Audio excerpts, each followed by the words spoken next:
হোলির দিনে দোকান না খোলায় ব্যবসায়ীকে মারধরের ভাঙচুরের অভিযোগ, এমনকি ব্যবসায়ীর অন্তঃসত্ত্বা স্ত্রীকে ধাক্কা মেরে ফেলে দেওয়ার অভিযোগ তৃণমূলের প্রধান এবং তার অনুগামীদের বিরুদ্ধে।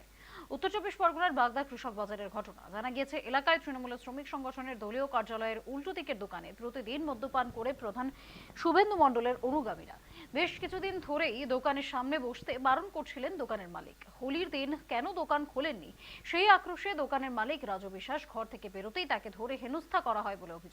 প্রতিবাদ করতে দেখা গেলে প্রধানের অনুগামীরা একত্রিত হয়ে রাজু বিশ্বাসকে মারধর করে বলেও অভিযোগ ওঠে। রাজুকে বাঁচাতে গেলে তার অন্তঃসত্ত্বা স্ত্রীকে ধাক্কা মেরে ফেলে দেওয়া হয়, ভাঙচুর করা হয় রাজু বিশ্বাসের দোকান। ঘটনার পরেই বাগদা থানার দ্বারস্থ হয়েছেন অন্তঃসত্ত্বা মহিলা। যদিও এই বিষয়ে অভিযোগ অস্বীকার করেছেন অভিযুক্তদের মধ্যে অন্যতম অভিযুক্ত শুভেন্দু মণ্ডল। যদিও এই বিষয়ে বাগদা গ্রাম পঞ্চায়েতের অভিযুক্ত প্রধান সঞ্জিত সর্দার। ঘটনাটি প্রকাশ্যে আসতেই শুরু হয়েছে রাজনৈতিক চর্চা।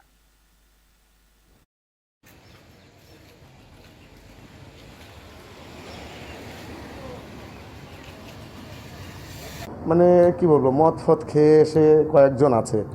লক্ষণ ঘোষ বলে একটা ছেলে আছে, তারপরে সঞ্জিত সর্দার, তারপরে মৃত্যুন অধিকারী, সবাই মানে প্রধানের সঙ্গেই থাকে। এইবার এরা আসলো, ওরা এসে আমাকে মারধর শুরু করলো, কোনো কথা নেই। আমি ওই যে চেয়ারগুলো ঘরে রেখে দিয়েছি, ওরা বসতে পারছে না, রেডি মদ খেতে হবে, চেয়ারে বসবে। প্রধান একটা দায়িত্ববান লোক হয়ে প্রধান তো আসবে, এসে তো শুনবে যে ভাই কী হলো, তোরা এসব কেন শুরু করলি। প্রধান নিজে এসে বলছে এই ভাঙ সব ভাঙ, ভেঙে সব আগুন ধরিয়ে দে।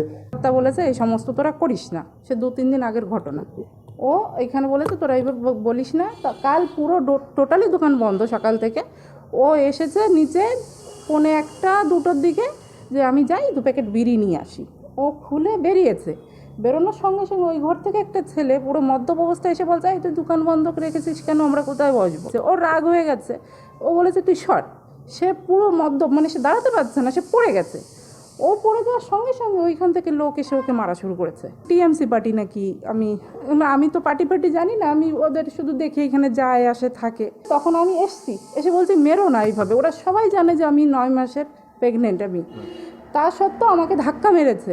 আর ওই কার্তিক দাস ওই লোকটা ওকে মারছে বলে আমি ওকে ধরে নিয়ে আসছি, আর আমার এক ভাই ছিল, সে আমরা দুজন ধরে ওকে নিয়ে আসছি, আর আমাকে ধাক্কা মেরেছে, আমি ওখানে পড়ে গেছি। তা ওই সবাই মিলে করছে, প্লাস প্রধান ইট ছুটছে। সম্পূর্ণ মিথ্যা কথা। আমরা কালকে ঘরে ছিলাম, রং টং খেলে ওখানেই ছিলাম। এবার আমাদের ভিতরে একটা ছেলে আছে প্রতিবন্ধী, তার নাম হচ্ছে মন্টু। হঠাৎ দেখি যে ওকে মারছে, ওকে মারলে ও রক্তাক্ত হয়ে যায়। তখন আমি যে ঠেকাতে গেছি, পাশে বাটাম ছিল, সেই বাটাম তুলে আমার এখানে মেরেছে। সঞ্জীব সর্দার হলো বাগদার দোদণ্ড প্রতাপ নেতা। বাড়ির দখল, জমি দখল থেকে আরম্ভ করে সব কিছু ওনার নেতৃত্বে হয় এবং কোনো কোনো জায়গায় উনি নিজে থাকেন।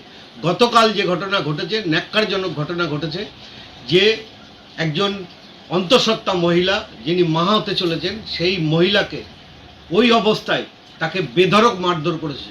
শুধু তাই নয়, থানায় কমপ্লেন হয়েছে, পুলিশ কোনো অ্যাকশন নেই। তার কারণ সঞ্জীব সর্দার বাগদার প্রধান।